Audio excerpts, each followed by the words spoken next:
begins in 3, 2, 1.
전국의 시청자 여러분, 그리고 해외 동포 여러분, 안녕하셨습니까? 지금부터 선한 목자 텔레비전 방송을 시작하겠습니다.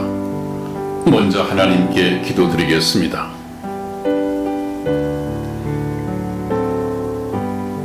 인자가 올 때 믿음을 보겠느냐고 근심하셨던 주님, 주님의 염려대로 온 세상이 죄악으로 충만한 이 마지막 시대에 저희를 영원한 멸망 가운데 그냥 버려두지 아니하시고 거룩하신 하나님 말씀 앞에 불러주셔서 구원으로 인도하여 가심을 감사합니다.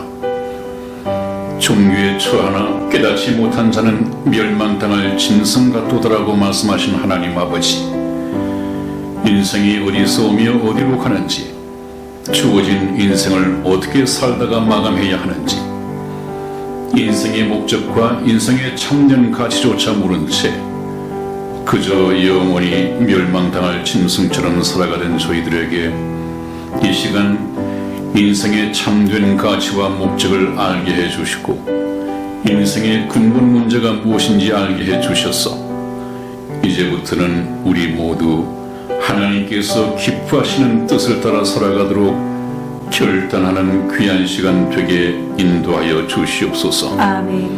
오늘 이 시간에도 말씀을 증거하는 주의 종에게 능력을 더하여 주시고 듣는 사람들의 마음을 겸손하게 낮추셔서 아멘으로 화답하게 도와주시옵소서. 아멘. 우리 주 예수님의 이름으로 기도하였습니다. 아멘. 아멘.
네, 여러분 안녕하셨습니까? 오늘 공부하고자 하는 이 9번째 재앙에서는 흑암 재앙, 이집트 온 세상이 캄캄한 이 흑암 지향으로 화를 당하게 됩니다.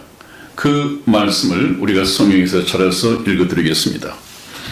출애굽기 10장 22절에서 23절까지 말씀을 이승희 집사 찾아서 읽어드리겠습니다. 모세가 하늘을 향하여 손을 들매 캄캄한 흑암이 3일 동안 애굽 온 땅에 있어서 그동안은 사람이 서로 볼 수 없으며 자기 처소에서 일어나는 자가 없으되 이스라엘 자손에 거하는 곳에는 광명이 있었더라. 아멘. 네, 여러분. 여기서도 우리가 말씀을 통해서 훈련받아야 할 것이 있다고 한다면 모세가 하늘을 향하여 손을 들매, 이것은 하나님께서 시키신 하나의 방법입니다. 모세가 하늘을 향해서 손을 든다고 해서 하나님께서 역사하시지 않는다면 이 흑암 지향이 내릴 수가 없는 것이죠. 그래서 하나님께서는 모세를 통하여 하늘을 향하여 손을 들으라, 그러면 애굽의 흑암 지향이 내릴 것이다, 이렇게 말씀이 되어 있습니다. 하나님이 시키는 대로 순종하는 것을 보고 하나님께서는 약속하신 대로 애굽 땅에 흑암 재앙을 내리는 그런 것으로 우리가 성경 말씀을 읽을 수 있는 훈련이 되어야 된다고 말씀을 했습니다. 그래서 정확하게 말씀을 드린다면 하나님께서 명령하신 대로 모세가 하늘을 향하여 손을 들매 캄캄한 흑암이 3일 동안 애굽 온 땅에 있어서 그 3일 동안은 사람이 서로 볼 수 없을 정도로 캄캄한 흑암이었고 자기 처소에서 일어나는 자가 없어되 이스라엘 자손에 거하는 곳에는 광명이 있었더라. 이것 또한 하나님의 이적이죠. 애굽 땅에만 캄캄한 흑암이 3일 동안 있었고 반면에 인접해 있는 고센 땅에 이스라엘 백성이 사는 곳에는 광명이 있었더라. 이것은 하나님의 이적입니다.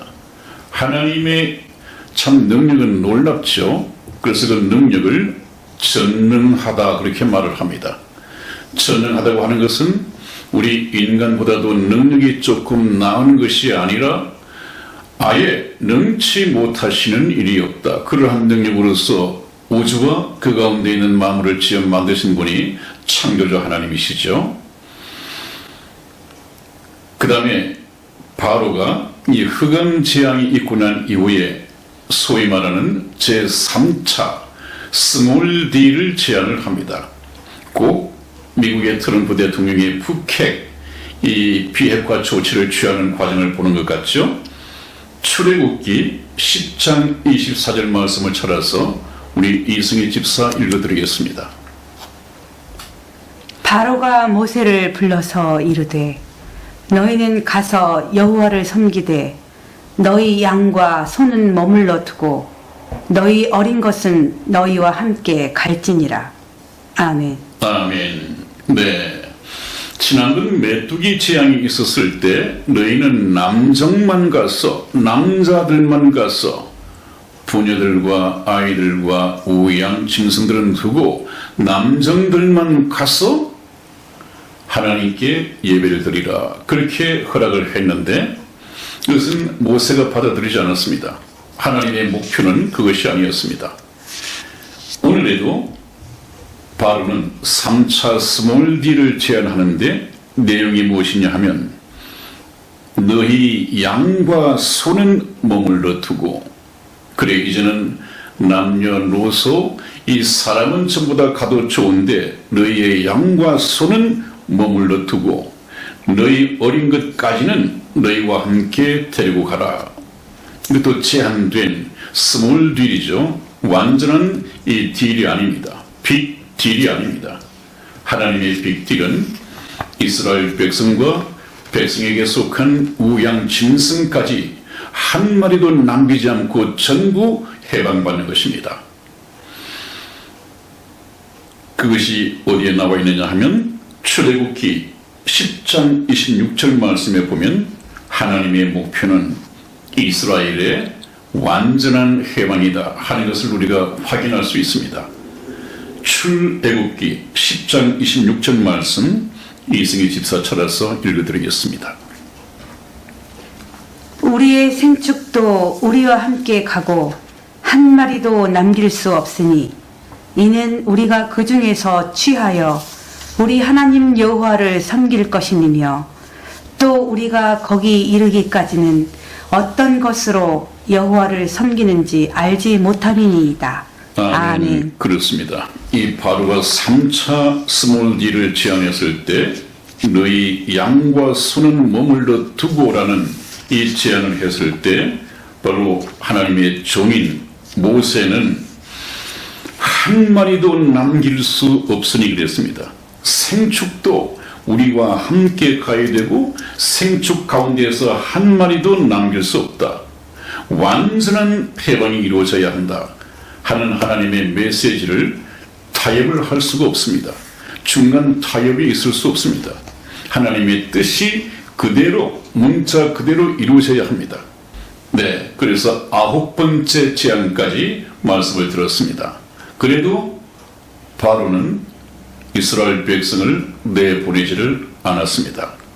그래서 이번에는 하나님께서 원래 계획하셨던 마지막 재앙, 장자 죽이는 재앙입니다. 하나님께서 모세에게 말씀하실 때 예언적으로 말씀을 하셨죠.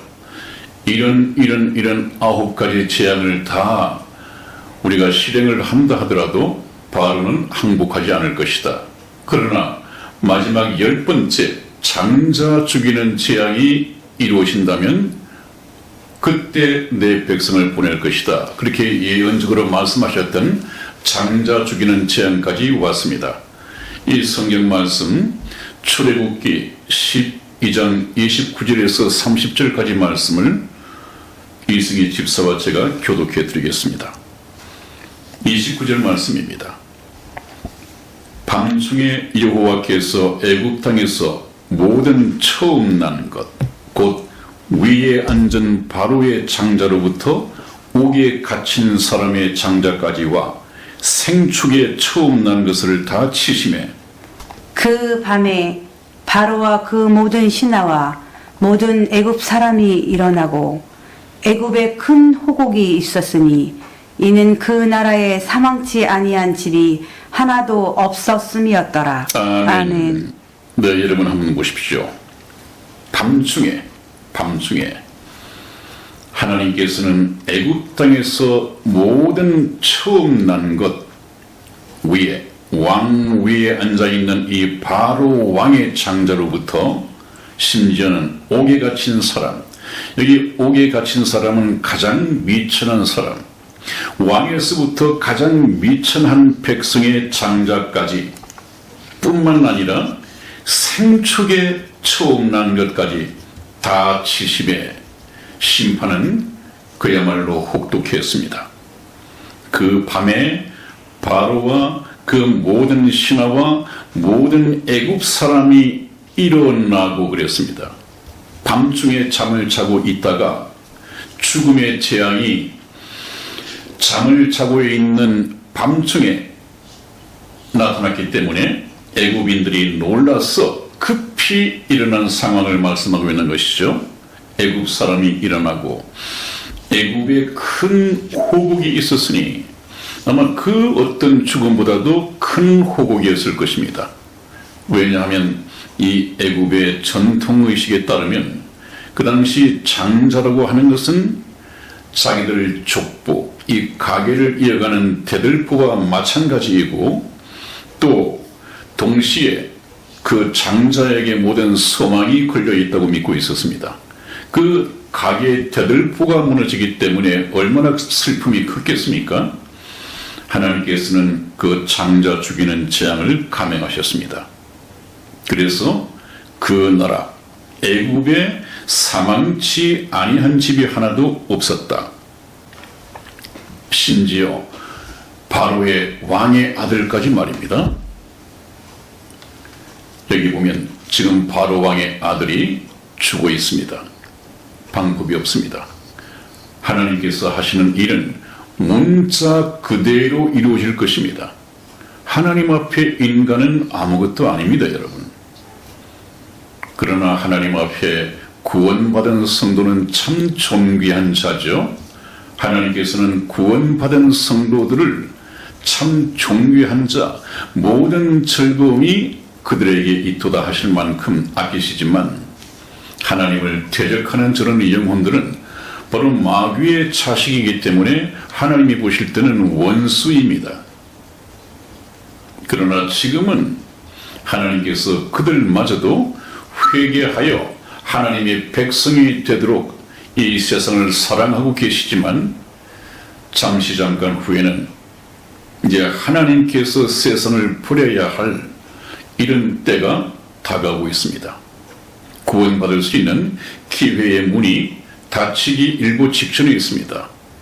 여러분, 우리가 예수 그리스도를 믿고 구원받지 못한다면 그 다음의 영원한 운명은 불못에서 너무도 비참한 삶을 살게 될 것이라고 경고해 왔죠. 그렇기 때문에 여러분들은 반드시 이번 기회에 듣기 싫은 말씀이라 할지라도 하나님의 말씀을 순종하면, 그래서 예수 그리스도를 믿고 구원을 얻으면 영원 복락을 누릴 수 있는, 대박을 누릴 수 있고, 이 세상이 조금 살기 좋다는 이유 때문에 마음을 세상에 빼앗기고 하나님을 외면하고 살다가 때를 놓쳐버린다면 여러분들의 영원한 운명은 너무도 비극적이고 비참한 그런 운명을 맞게 될 것입니다. 그래서 하나님께서는 그런 사람들을 보고 가룟 유다에게 말씀하셨듯이 저는 차라리 이 세상에 태어나지 않는 것이 저에게 좋을 뻔하였느니라 하는 이 참 참혹한 말씀이 여러분들에게 임하지 않기를 주님의 이름으로 축원을 드립니다. 아멘. 그러기 위해서는 끝까지 저희 이 선한 목자 텔레비전에 천국 복음 열차를 계속해서 승차하시고 종착역까지 가시는 인내가 필요합니다. 바로의 장자도 예외 없이 죽었습니다. 이것은 무엇이냐 하면 바로 하나님께서는 바로의 왕자까지 죽인다. 그래서 바로 왕은 죽은 아들을 자기들이 믿고 있는 저 어둠의 신, 저 신 앞에 와서 내 아들을 다시 살려 달라고 기도를 하고 애원을 해보지만 지난번 시간에 말씀드렸듯이 그들이 믿고 있는 이 세상 신은 사실상 존재하지 않은 것입니다. 사람이 만들어서 섬기는 우상에 불과합니다. 그래서 뭐라고 말씀드렸습니까? 열방에 존재하는 모든 우상은 사람이 손으로 만든 수공물에 불과하고, 입을 만들어 놓았지만 말하지 못하고, 눈을 만들어 놓았지만 보지 못하고, 귀를 만들어 놓았지만 듣지 못하고, 코가 있지만 숨도 쉬지 못하고, 아무 일도 행할 수가 없습니다. 어떻게 하나님께서 죽인 아이를 이 어둠의 신 우상이 살려낼 수가 있겠습니까? 그래서 하나님께서는 이 말씀을 두고 애굽의 모든 신들도 예외 없이 아무것도 행할 수 없는, 무능한, 능력 없는 헛된 신인 것을 입증하고 있습니다. 우리 출애굽기 12장 12절 말씀을 찾아서 이승희 집사 읽어드리겠습니다. 내가 그 밤에 애굽 땅에 두루 다니며 사람과 짐승을 물온하고 애굽 나라 가운데 처음 난 것을 다 치고 애굽의 모든 신에게 벌을 내리리라. 나는 여호와로라. 아멘. 여러분, 내가 그 밤에 애굽 땅에 두루 다니며, 그래서 이 장자 죽이는 재앙, 또 이 심판이 바로 밤에 이루어지는 것을 보게 되는데, 이 밤이라고 하는 것은 물론 지금은 물리적인 이 밤을 말합니다마는 영적인 의미는 영적인 어두움, 영적인 밤을 의미하는 것입니다. 영적인 밤이 곧 다가오고 있죠. 여러분, 영적인 밤, 영적인 이 암흑 시대는 무엇입니까? 하나님이 없는 시대입니다. 그것은 아까 기도에서 말씀을 드렸습니까? 인자가 다시 올 때 믿음을 보겠느냐. 주님께서 왜 이 세상에 구원받은 성도들을 데려가시기 위해서 공중에 재림하시느냐? 하나님이 보시기에 더 이상 하나님을 찾는 사람도 예수님을 찾아서 구원받고자 하는 사람도 없기 때문에 하나님께서 예수 그리스도를 통해서 구원받은 성도들을 데려가시기 위해서 재림하십니다. 여러분, 하나님께서는 한 사람의 영혼도 천하보다도 귀하게 여기시는 분이신데 주님 공중 재림하실 때까지 주님을 찾는 영혼이 있다고 한다면 또 조금 미루실 것입니다. 그러나 그때 재림하신다고 하는 것은 더 이상 하나님을 찾는 사람이 없는 것을 확인하시고 구원받은 성도를 데려가시기 위해서 하나님의 때에 재림하시게 될 것입니다. 아멘. 그것이 바로 영적인 밤입니다, 여러분. 영적인 밤. 하나님의 심판이 이루어질 것입니다.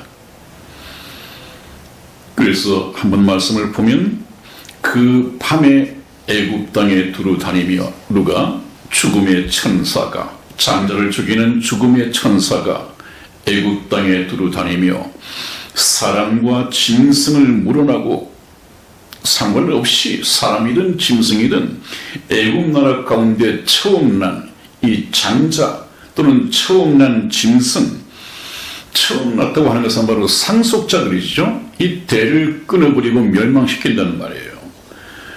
애굽의 모든 신에게 벌을 내리리라. 이 10가지 재앙 가운데 등장하는 모든 것이 애굽의 신이었습니다.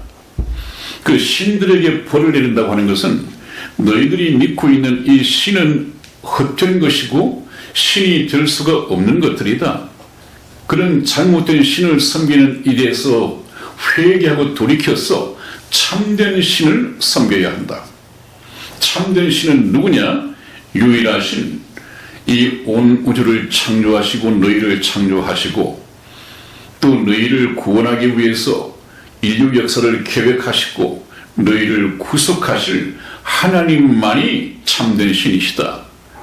그러므로 우상을 섬길 것이 아니라 하나님을 찾아서 섬기고 하나님을 섬김으로써 천국 백성이 되게 하는 이 놀라운 축복을 주기 위해서 하나님께서 애굽의 헛된 신을 심판하는 것입니다. 우리가 섬겨야 할, 우리가 찬양해야 할 이 신은 우상신이 아니라 하나님이시죠. 그래서 시편 135편 19절에서 20절까지 말씀에서는 이스라엘 족속아 여호와를 송축하라. 아론의 족속아 여호와를 송축하라. 레위 족속아 여호와를 송축하라. 오직 누구든 여호와를 송축해야 한다는 것입니다.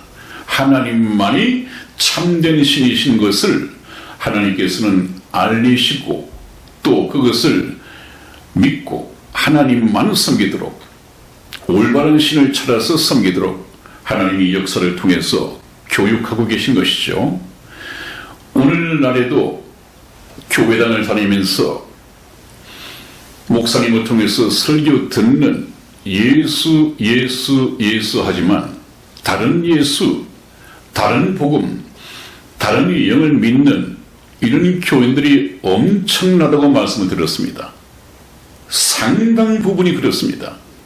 그래서 우리는 이 우상신 또 미신적으로 빌고 기도하고 교회 생활을 하면 이 세상에 축복을 가져다 준다는 이 미신적인 다른 예수를 믿지 말고 역사 속에서 과학적으로 역사적으로 이렇게 일을 하고 계신 살아계신 하나님을 만나야겠습니다. 아멘.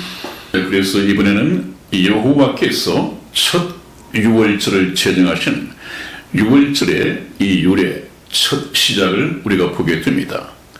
이 유월절은 참 너무도 복음과 연관이 되어 있는 복음을 깨닫기 위해서는 반드시 우리가 알아야 할 그런 주제입니다. 유월절. 유월절이라고 하는 것은 1월, 2월, 3월, 6월에 들었다고 해서 유월절기, 유월절이 아니라 이것은 뜻이 넘어가다고 하는 것입니다. 영어로는 패스 오버라고 하는 것이죠. 넘어가다. 무엇이 넘어가느냐? 심판이 넘어가다. 재앙이 넘어가다.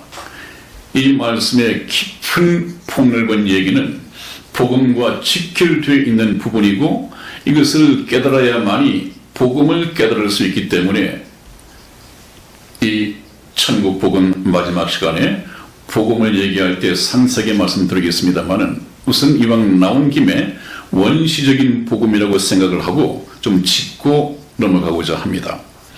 우리 출애굽기 12장 13절에서 14절까지 말씀을 우리 이승희 집사가 읽어드리겠습니다. 내가 애굽 땅을 칠 때에 그 피가 너희의 거하는 집에 있어서 너희를 위하여 표적이 될지라. 내가 피를 볼 때에 너희를 넘어가리니 재앙이 너희에게 내려 멸하지 아니하리라. 너희는 이 날을 기념하여 여호와의 절기를 삼아 영원한 규례로 대대에 지킬지니라. 아멘. 여러분, 이 짧은 이 말씀 속에 복음이 그대로 들어있습니다. 네, 여러분, 그래서 이 말씀의 뜻은 내가 애굽 땅을 칠 때에 하는 것은 죽음의 사자를 통하여 하나님께서 말씀하신 장자 죽이는 재앙을 집행하실 때 그 말입니다. 그 피가 너희의 거하는 집에 있어서 너희를 위하여 표적이 될지라.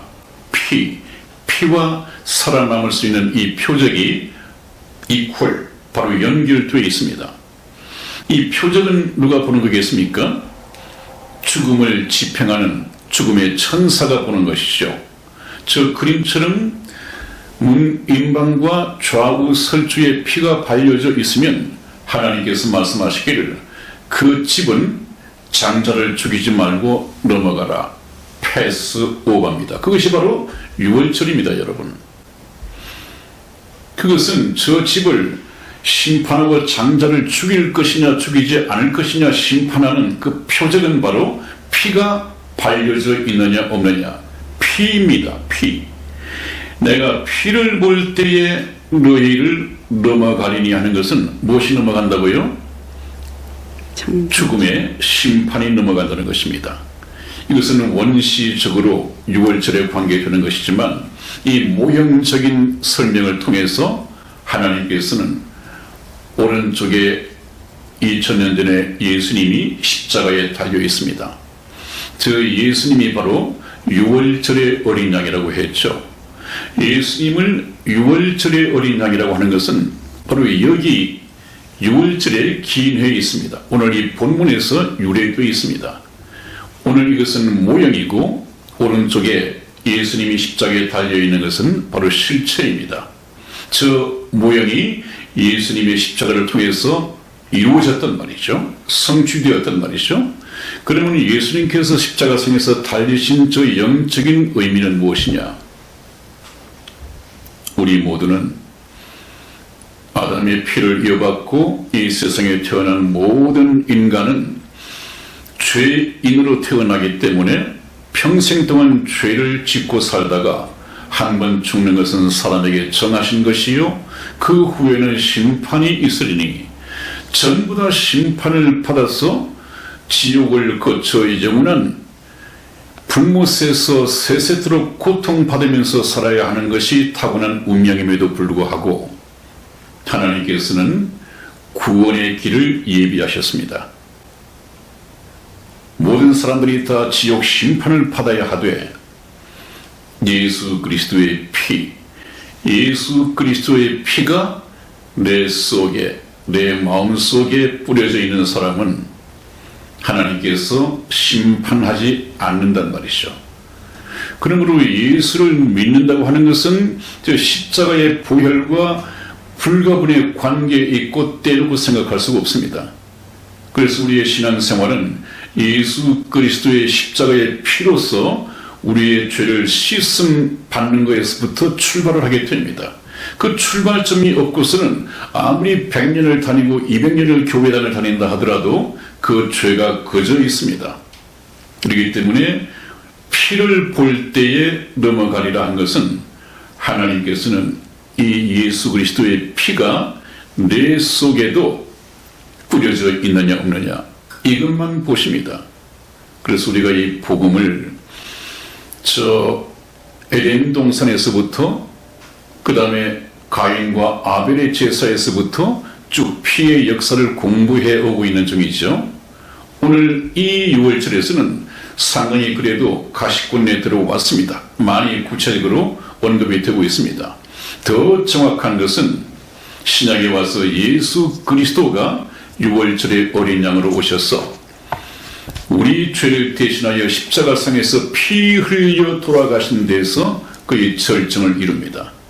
그러므로 저와 여러분들은 이 천국 복음 시간에 바로 예수 그리스도의 피가 어떻게 해서 우리의 죄를 사하는가를 공부하고 깨닫게 되면 이 죄의 문제가 해결이 되면 하나님의 자녀로 또 정결한 자녀가 되어서 예수 그리스도의 신부로 하나님의 백성 천국에서 영원 복락을 누리면서 살아가는 천국 백성의 시민권을 얻게 되는 것입니다.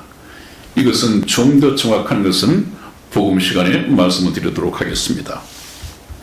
그래서 하나님께서는 이 규례를 14절 말씀에서 영원한 규례로 대대에 지킬지니라 이렇게 말씀을 해놓았더니 또 오늘날 상당 부분의 목사님들이 6월절을 지키지 않으면 천국에 들어갈 수 없다 이렇게 6월절을 지키는 교회 그 6월절에 무슨 복음이 있는 것처럼 6월절 절기를 지킨다고 해요. 그러면서 6월절 지키지 않는 교회는 전부 다 이단이다. 성경 박혀있는 교회다. 이렇게 또 매도해버리는 그런 교회가 나타났다고 합니다. 그것은 잘못된 것입니다. 이 6월절 절기는 영적인 의미를 담고 있습니다. 그래서 오늘날 저 6월절을 지키기 위해서 우리가 소를 잡고 양을 잡고 이렇게 하는 것이 아니라 6월절의 어린 양 되시는 예수님께서 이미 우리를 위하여 피를 흘리는 제사를 드렸기 때문에 우리는 예수 그리스도를 나의 영혼의 구세주로 믿고 받아들임으로써 예수님께서 피 흘려 돌아가신 것이 바로 내가 심판을 받은 것이다 하는 이 관계 설정을 영적인 깨달음을 통해서 할 수 있다고 한다면 6월절은 저와 여러분에게 이미 이루어져 있는 것이고 이것을 대대로 기념하라고 하는 것은 교회에서 성찬식을 통해서 예수님께서도 그렇게 말씀을 하셨죠. 나의 살을 먹고 내 피를 마시지 아니하면 너희에게 생명이 없느니라. 이 말씀이 너희는 이 떡을 먹어라. 이 떡은 내 살이다. 그 다음에 이 포도주를 마셔라. 이것은 너희를 위하여 흘리는 나의 피다. 이렇게 해서 상징적으로 말씀을 해주셨습니다. 그 6월절의 영적인 의미는 바로 성찬식에서 묻어나고 있는데 성찬식 그 자체가 우리에게 어떤 죄사함을 가져다 준다. 그렇게 믿는 것 또한 미신이 되겠습니다. 그래서 예수 그리스도의 피를 알고 영적인 의미를 깨닫고 깨달은 사람이 그 의미를 가지고 성찬식에 참여할 때 6월절 이 규례를 우리가 따르게 되는 것이다. 이렇게 생각하면 틀림이 없겠습니다. 이 6월절 의식에 대한 것도 다음에 충분히 복음을 깨닫고 난 이후에 말씀드리는 것이 좋을 듯 합니다. 고린도전서 11장 26절을 한번 보겠습니다. 이승희 집사 읽어드리겠습니다. 너희가 이 떡을 먹으며 이 잔을 마실 때마다 주의 죽으심을 오실 때까지 전하는 것이니라. 아멘. 네, 그렇습니다. 이 말씀의 의미가 그것입니다. 여러분들은 6월절을 지킨답시고 양, 소 잡고 할 필요가 없다. 그 교회는 잘못된 것입니다, 여러분. 예수님께서도 말씀하시고 사도를 통해서 말씀하신 것은 너희가 이 떡을 먹으며 이 잔을 마실 때마다 주의 죽으심을 오실 때까지 전하는 것이니라. 그 영적인 의미가 그렇게 표현되어 있습니다. 그렇기 때문에 성찬식을 통해서 우리가 이 규례를 영적으로 영적으로 지킬 수가 있습니다. 그 다음에 이제 오늘 이 말씀을 드리면서 끝을 내고자 합니다. 피를 바르지 않은 집에 통곡 소리가 들리다 그랬습니다, 여러분. 지금 이 그림에 나와 있는 것은 좌우 설주와 위에 문 인방에 피가 발려져 있는 것이 보이게 되죠. 저 집은 죽음의 재앙으로부터 안전할까요? 불안할까요? 안전하죠? 무엇 때문에요? 안전할 수 있는 이유가 무엇입니까? 네, 피가 발려져 있죠. 믿는 근거가 피입니다, 여러분. 네. 다른 것 없습니다. 아이고 어떻게 또 흉측하게 피를 바르느냐. 저기다가 가장 아끼는 자기의 보석을 갖다가 줄줄이 단다고 해도 그 집은 멸망을 받을 수밖에 없습니다. 네. 하나님께서는 내가 그 피를 볼 때에 넘어가리라. 그 피가 표적이 될 것이라고 말씀을 했습니다. 오직 피입니다. 저 피는 나중에 양과 염소의 피가 아닌 오직 예수 그리스도의 피로서만 죄사함을 받을 수 있다는 그런 예표가 되겠습니다. 그것을 복음 시간에 정확하게 말씀을 드리겠습니다. 출애굽기 12장 23절 말씀을 우리 이성희 집사 철아서 읽어드리겠습니다. 여호와께서 애굽 사람을 치러 두루 다니실 때에 문 인방과 좌우 설주의 피를 보시면 그 문을 넘으시고 멸하는 자로 너희 집에 들어가서 너희를 치지 못하게 하실 것임이니라. 아멘. 아멘. 네, 그렇습니다, 여러분. 하나님께서 애굽 사람을 치러 두루 다니실 때에 이 집을 칠 것인가 말 것인가 죽음의 천사가 다닐 때 어떤 표시가 되어 있어야 하는데 그 표적이 무엇이냐 하면 피가 발려져 있는 집은 하나님께서 심판하지 말고 넘어가라고 했다. 그러므로 문 인방과 좌우 설주의 피를 보시면 그 문을 넘으시고 죽음의 재앙이 임하지 않는단 말이죠. 심판하지 않는단 말이죠. 멸하는 자 죽음의 천사죠. 너희 집에 들어가서 너희를 치지 못하게 하실 것이라. 국 같은 집안에 있더라도 죽음의 장자가 죽을 것이냐 죽지 않을 것이냐 하는 것은 오로지 피에 대한 하나님의 약속이었습니다. 하나님은 피를 두고 약속하셨습니다. 만일에 애굽에 속한 사람이 하나님의 이 말씀을 믿고 자기 집 대문에다가 저 인방의 피를 바르고 설주의 피를 발랐다면 장자가 죽을까요? 죽지 않을까요? 네, 애굽 사람이라도 피를 발랐으면 당연히 장자가 죽지 않죠. 왜 그럴까요?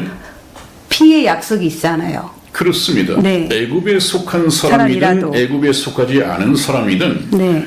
하나님께서는 피를 보면 넘어간다고 하셨으니까 그 네. 표적은 피가 됩니다. 네. 여러분들 혹시 매표를 가지고 이 극장에 들어가 보셨습니까? 극장에 입장을 할 때 그 입장하는 사람이 어떤 사람이든 신분이든 국적이든 아무런 상관이 없습니다. 단지 그 극장에서 판매한 입장권이 정확하다면 그 사람이 보는 것은 확인하는 것은 입장권밖에 없습니다. 입장권이 맞다면 어떤 사람에게든 통과를 시키듯이 하나님께서도 이스라엘 백성이 되었건 흑인이 되었건 백인종이 되었건 황인종이 되었건 예수 그리스도의 피로서 죄 씻음을 받고 거듭난 사람이라고 한다면 전부 다 천국에 들어갈 수 있습니다. 이것은 우리가 믿어야겠죠. 그것은 복음의 가장 기본적인 진리가 됩니다. 여러분, 오늘은 여기까지 말씀을 드리고 시간 관계상 다음 시간에 다시 계속을 해야겠습니다. 안녕히 계십시오, 여러분. 안녕히 계세요.